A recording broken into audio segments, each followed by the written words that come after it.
with them. We need to learn to be more cooperating, understanding, tolerating, and forgiving, so we can form a perfect union. Confucius said, "Do not do unto others as you would not have others do unto you." The last words of Jesus Christ were also words of forgiveness.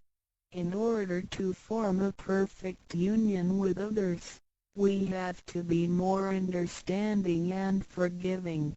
If we cannot form unity with the people in our society, how can we form unity with the rest of the world and achieve great harmony? The heavenly hand sign is also a token for returning to the heavenly home.